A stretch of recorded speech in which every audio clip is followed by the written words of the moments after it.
दोस्तों 1989 ही वो साल था जब पहली बार न्यू जनरेशन के स्टार्स बॉक्स ऑफिस पर अपना दबदबा कायम करने में कामयाब हो गए थे। इस साल अनिल कपूर, जैकी श्रॉफ और माधुरी दीक्षित की फिल्म राम लखन तो बॉक्स ऑफिस पर जबरदस्त हिट रही थी, तो सनी देओल की भी फिल्म त्रिदेव ने बॉक्स ऑफिस पर धमाका कर दिया था। गोविंदा भी अब चमकने लगे थे। इस साल उनकी फिल्म ताकतवर, गैर कानूनी और जैसी करनी वैसी भरनी ने भी बॉक्स ऑफिस पर खूब धमाल मचाया था। ऊपर से उनके डांसिंग स्टाइल ने अपना एक अलग से फैन बेस तैयार कर लिया था। तो वहीं पुराने दौर के स्टार्स में मिथुन चक्रवर्ती अभी भी पूरी दमखम के साथ डटे हुए थे। इस साल उनकी 5 फिल्में जबरदस्त हिट रही थी। दाता, प्रेम प्रतिज्ञा, इलाका, गुरु और मुजरिम। इन फिल्मों की सफलता ने एक बार फिर से ये साबित कर दिया था कि मिथुन चक्रवर्ती ही एकमात्र ऐसा स्टार है जिनकी फिल्मों से प्रोड्यूसर्स को घाटा नहीं होता है। तो धर्मेंद्र भी अपनी 2 फिल्में ऐलान जंग और बंटवारा से ये साबित कर दिया था कि अभी उनमें बहुत दमखम बाकी है। लेकिन जो टॉप 3 के सुपर लीग के स्टार्स थे, अमिताभ बच्चन, राजेश खन्ना और जितेंद्र, उनके रुतबे में अब कमी आने लगी थी। जितेंद्र और राजेश खन्ना का तो स्टार पावर अब बिल्कुल ही खत्म हो गया था। वे अब हीरो वाली भूमिका में कम और कैरेक्टर रोल में ज्यादा दिखने लगे थे। तो अमिताभ बच्चन भी अब पुरानी चमक और धमक खो चुके थे। उनकी इस साल 3 फिल्में रिलीज हुई थी और तीनों की तीनों ही फिल्में फ्लॉप हो गई थी। अब इन सारी बातों को जरा डिटेल में समझते हैं और 1989 की अच्छी तरह से एनालिसिस करते हैं। तो बात सबसे पहले शुरू करते हैं अमिताभ बच्चन से। अमिताभ बच्चन की इस साल 3 फिल्में रिलीज हुई थी, तूफान, जादूगर और मैं आजाद हूँ, और तीनों की तीनों ही फिल्में बॉक्स ऑफिस पर पिट गई थी। इनमें से जादूगर और मैं आजाद हूँ तो बिल्कुल डिजास्टर साबित हो गई थी। हालांकि तूफान को थोड़ी बहुत शुरुआती सफलता जरूर मिली थी, लेकिन जैसे ही इसके रिलीज के ठीक 1 सप्ताह बाद धर्मेंद्र की फिल्म ऐलान जंग रिलीज हुई, बॉक्स ऑफिस पर इसका कलेक्शन एकदम से गिर गया। 1989 जैसा वर्स्ट ईयर अमिताभ बच्चन के पूरे करियर में कोई नहीं था। ऐलान जंग उस साल बॉक्स ऑफिस पर जबरदस्त हिट साबित हुई थी। अब अगर बात करें धर्मेंद्र की, तो धर्मेंद्र की इस साल कुल 60 फिल्में रिलीज हुई थी। सच्चाई की ताकत, नफरत की आंधी, हथियार, बंटवारा, ऐलान जंग, सिक्का और शहजादे। इनमें से जो 4 फिल्में सफल रही थी उन फिल्मों के नाम है हथियार, बंटवारा, ऐलान जंग और शहजादे, और बाकी की जो 3 फिल्में फ्लॉप हो गई थी उनके नाम है सच्चाई की ताकत, नफरत की आंधी और सिक्का। अब अगर बात करें उस दौर के सबसे चमकते स्टार मिथुन चक्रवर्ती की, तो 1989 में मिथुन चक्रवर्ती की कुल 18 फिल्में रिलीज हुई थी। जी हाँ दोस्तों, आप सही सुन रहे हैं, 18 फिल्में, और उनमें से 11 फिल्में सफल रही थी। जो फिल्में सफल रही थी उनमें से प्रेम प्रतिज्ञा, इलाका, दाता, गुरु और मुजरिम हिट रही थी। तो लड़ाई, दाना पानी, आखिरी बदला और आखिरी गुलाम सेमी हिट रही थी। एक और फिल्म हम इंतजार करेंगे जो कि महज एवरेज साबित हुई थी। बाकी की जो बची हुई फिल्में हैं वो फ्लॉप हो गई थी। अब अगर बात करें जितेंद्र की, तो जितेंद्र के लिए ये साल कुछ खास नहीं था। इस साल उनकी कुल 6 फिल्में रिलीज हुई थी, जिनमें से सिर्फ एक ही फिल्म सौतन की बेटी थोड़ी बहुत चल पाई थी। बाकी की सारी फिल्में फ्लॉप हो गई थी। जितेंद्र की इस साल जो फिल्में रिलीज हुई थी उनके नाम है दावपेच, नफरत की आंधी, सौतन की बेटी, आग से खेलेंगे और कसम वर्दी की। इनमें से दावपेच, नफरत की आंधी, आग से खेलेंगे और कसम वर्दी की फ्लॉप हो गई थी, और सिर्फ सौतन की बेटी ही सेमी हिट साबित हुई थी। अब अगर बात करें उस दौर के एक और सुपरस्टार राजेश खन्ना के बारे में, तो राजेश खन्ना की इस साल सिर्फ एक ही फिल्म रिलीज हुई थी, घर का चिराग, जो कि हिट रही थी। इस फिल्म में उनका एक कैरेक्टर रोल था। फिल्म में उनके साथ चंकी पांडे और नीलम की जोड़ी ने भी काम किया था। और सबसे आखिर में बात कर लेते हैं उस दौर के सबसे डैशिंग स्टार विनोद खन्ना के बारे में। तो विनोद खन्ना की इस साल 5 फिल्में रिलीज हुई थी, चांदनी, बंटवारा, महादेव, सूर्या और उस्ताद। इनमें से चांदनी तो बॉक्स ऑफिस पर सुपर डुपर हिट साबित हुई थी, तो बंटवारा हिट और महादेव और सूर्या सेमी हिट साबित हुई थी। उस्ताद एकदम से फ्लॉप हो गई थी। मतलब कि ओवरऑल विनोद खन्ना के लिए ये साल ठीक ठाक था। हालांकि इनमें से चांदनी फिल्म वैसे तो श्रीदेवी की ये फिल्म थी, और ऋषि कपूर भी इस फिल्म में उनके को स्टार थे। फिल्म में विनोद खन्ना की एंट्री भी लगभग इंटरवल के बाद होती है, लेकिन फिर भी वे फिल्म में अपना प्रभाव छोड़ने में कामयाब रहे थे। तो दोस्तों, ये रही बात पुरानी जनरेशन के स्टार्स की। अब अगर बात नए जनरेशन के स्टार्स की करें, तो इनमें जो सबसे पहला नाम आता है वो नाम है अनिल कपूर का। अनिल कपूर अब फुल स्पीड में आ चुके थे। इस साल उनकी कुल 9 फिल्में रिलीज हुई थी, जिनमें से 5 फिल्में सफल रही थी। पहले मैं अनिल कपूर की उन फिल्मों का नाम आपको बता दूं जो उस साल रिलीज हुई थी। उन फिल्मों के नाम है राम लखन, ईश्वर, जोशीले, रखवाला, अभिमन्यु, काला बाजार, परिंदा और आग से खेलेंगे। इनमें से राम लखन तो ब्लॉकबस्टर साबित हुई थी, तो रखवाला सुपर हिट, ईश्वर हिट रही थी, तो काला बाजार और परिंदा सेमी हिट, बाकी की सारी फिल्में फ्लॉप हो गई थी। और अब अगर बात करें उस दौर के एक और चमकते न्यू कमर यानी कि सनी देओल की, तो सनी देओल की इस साल 7 फिल्में रिलीज हुई थी। वर्दी, जोशीले, मैं तेरा दुश्मन, त्रिदेव, निगाहें, चालबाज और आग का गोला।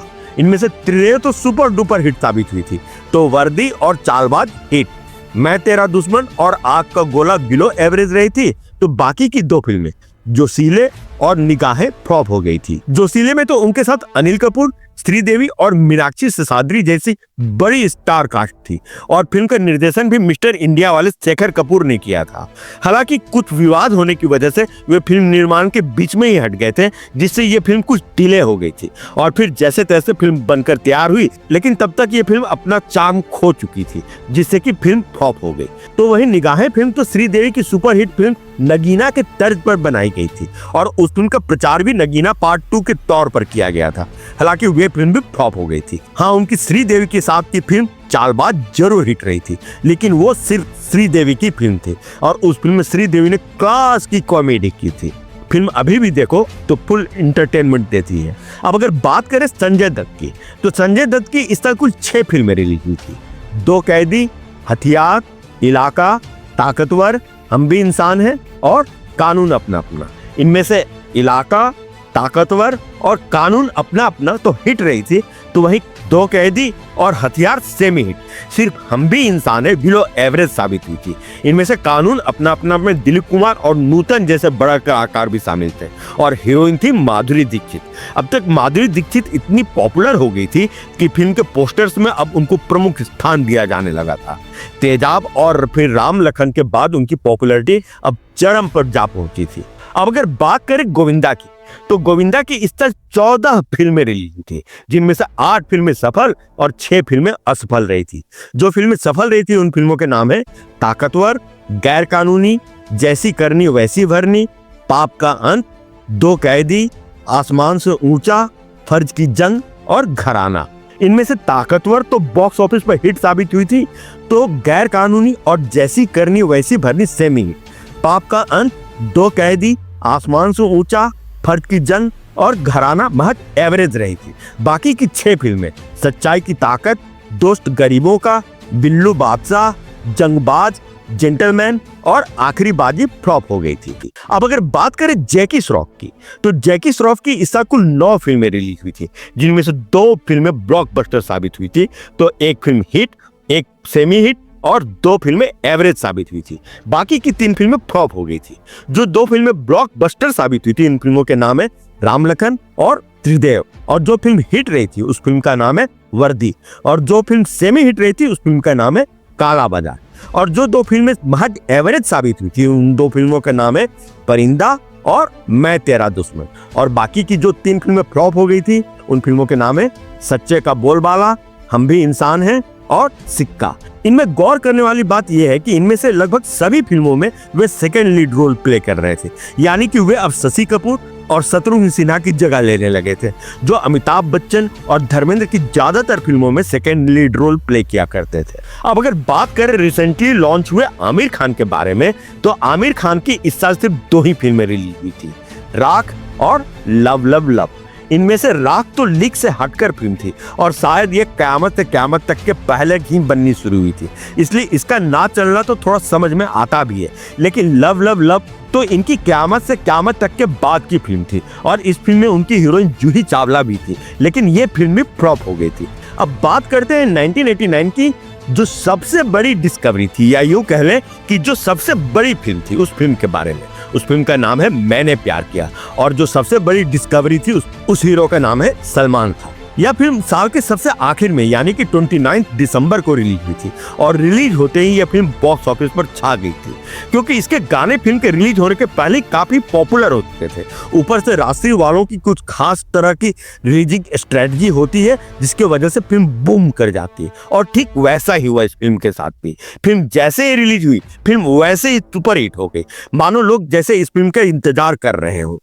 ऊपर से फिल्म में सलमान खान और भाग्यश्री की जोड़ी ने तो लोगों को जैसे दीवाना ही बनाकर रख दिया था। फिल्म सुपर ब्लॉकबस्टर साबित हो गई। अब बारी है उस दौर के सुपरस्टार्स की साल की हिट एंड फ्लॉप फिल्म के रेशियो के हिसाब से उनकी रेटिंग करने की। तो बात सबसे पहले करते हैं अमिताभ बच्चन की। तो अमिताभ बच्चन की इस साल 3 फिल्में रिलीज हुई थी और तीनों ही फ्लॉप कर गई थी, इसलिए बॉक्स ऑफिस पर इस साल उनकी फिल्मों का स्ट्राइक रेट 0 था। अब अगर बात करें धर्मेंद्र की, तो धर्मेंद्र की इस साल 7 फिल्में रिलीज हुई थी, जिनमें से 4 फिल्में सफल रही थी। इस हिसाब से बॉक्स ऑफिस पर उनकी सफलता का स्ट्राइक रेट 57% था। अब अगर बात करें मिथुन चक्रवर्ती की, तो मिथुन चक्रवर्ती की इस साल कुल 18 फिल्में रिलीज हुई थी, जिनमें से उनकी 11 फिल्में सफल रही थी। इस हिसाब से बॉक्स ऑफिस पर उनकी सफलता का स्ट्राइक रेट 61% था। तो वहीं अगर बात करें जितेंद्र की, तो जितेंद्र की इस साल 6 फिल्में रिलीज हुई थी, जिनमें एक ही फिल्म चल पाई थी और इस हिसाब से बॉक्स ऑफिस पर सफलता का स्ट्राइक रेट 16% था। अब बचते हैं सिर्फ राजेश खन्ना।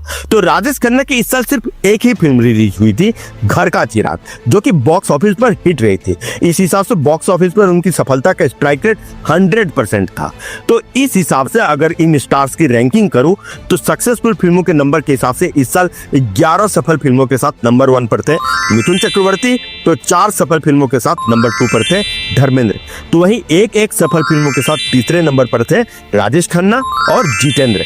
अब अगर इन फिल्मों की सफलता की स्ट्राइक रेट के हिसाब से बात करूं, तो 1989 में 100% सफलता के साथ नंबर 1 पर थे राजेश खन्ना, तो 61% के साथ नंबर 2 पर थे मिथुन चक्रवर्ती, 57% सफलता के साथ नंबर 3 पर थे धर्मेंद्र, तो 16% सफलता के साथ नंबर 4 पर थे जितेंद्र। तो वहीं इस साल बिजनेस के लिहाज से टॉप 5 फिल्मों की अगर बात करूं, तो इस साल की नंबर 1 फिल्म थी सलमान खान और भाग्यश्री की मैंने प्यार किया।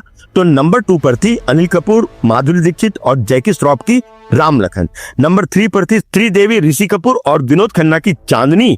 तो नंबर 4 पर थी सनी देओल और माधुरी दीक्षित की त्रिदेव।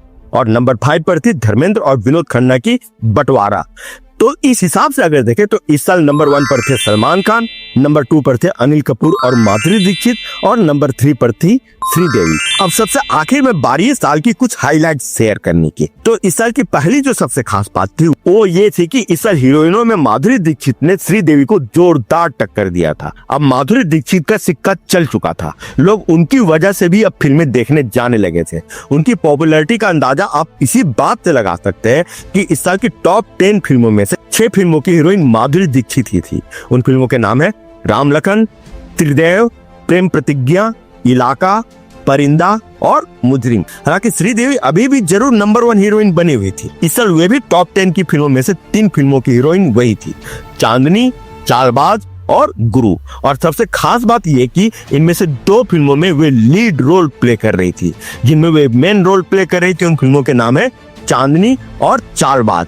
इनमें से चांदनी तो जबरदस्त सफल रही थी, जैसे उनकी नगीना सफल रही। दूसरी खास बात यह है कि अपने 15 साल की लगातार सफलता के बाद अमिताभ बच्चन के लिए ये ऐसा पहला साल था जब उनकी एक भी फिल्म हिट नहीं हुई थी। इस साल उनकी 3 फिल्में रिलीज हुई थी और तीनों की तीनों ही फिल्में फ्लॉप हो गई थी। तूफान, मैं आजाद हूँ और जादूगर। इनमें से तूफान और जादूगर, जो कि मनमोहन देसाई और प्रकाश मेहरा की फिल्में थी और जो अमिताभ की फिल्मों के लिए सफलता की गारंटी माने जाते थे, इन फिल्मों की असफलता ने साबित कर दिया था कि ना तो ये दोनों डायरेक्टर ही अब चल पा रहे हैं और ना ही अब अमिताभ बच्चन। हालांकि अमिताभ बच्चन ने तो बाद में अपने आप को प्रूव जरूर कर दिया, लेकिन इन दोनों डायरेक्टर्स का करियर अब हमेशा हमेशा के लिए समाप्त हो गया था। तीसरी खास बात यह कि 1989 म्यूजिकली काफी हिट साल थी।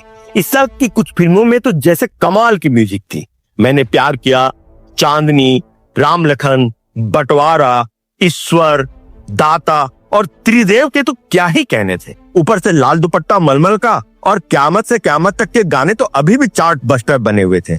इन फिल्मों के गाने ने तो एक बार फिर से फिल्मों में अच्छी संगीत का दौर वापस ले आया था, जो कि बीत के कुछ सालों में जैसे गायब सा हो गया था।